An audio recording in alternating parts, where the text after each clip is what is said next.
Hi అండి, అందరికీ నమస్కారము. ఇప్పుడు ధ్యాన మాతృత్వం గురించి అన్నీ చెప్పారు కదా.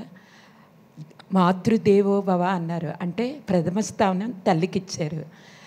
ఇప్పుడు మనం ఏంటి అంటే ప్రతి ఒక్క స్త్రీ పీరియడ్స్ అవి ఎలా వస్తున్నాయి, ఏ విధంగా వస్తున్నాయి, వాళ్ళ ఫుడ్ విధానం, ఆలోచన విధానం ఆ విధంగా ఉంటుంది. అందుకని మెచ్యూర్ అవ్వకమునుపు ధ్యానమాతృత్వంకి వచ్చి ఏ విధంగా మేము తీసుకోవాలని వాళ్ళు మేడం దగ్గరికి వచ్చి అన్నీ తీసుకోవడం, మెచ్యూర్ అయిన వాళ్ళ తర్వాత మ్యారేజ్కి ముందు కూడా అక్కడ కౌన్సిలింగ్ తీసుకొని ఏ విధంగా ఉండాలి అనేది తీసుకుంటే ఆ తరువాత మ్యారేజ్ అయిన తర్వాత వాళ్ళు ఎటువంటి బిడ్డలను కనాలి, ఎలాగ కనాలి అనేది వాళ్ళకి అవగాహన అవుతుంది.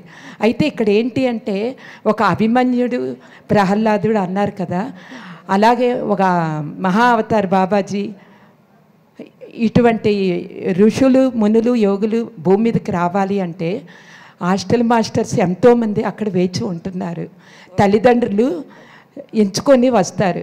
అందుకని ఈ ధ్యానమాతృత్వం అనేది ఇంప్లిమెంటేషన్ చేస్తే అటువంటి మహా యోగులు జన్మ తీసుకొని ఈ భూమిని ఎంతో సారవంతంగా జ్ఞానయజ్ఞంగా చేస్తారని అందరికీ థ్యాంక్ యూ.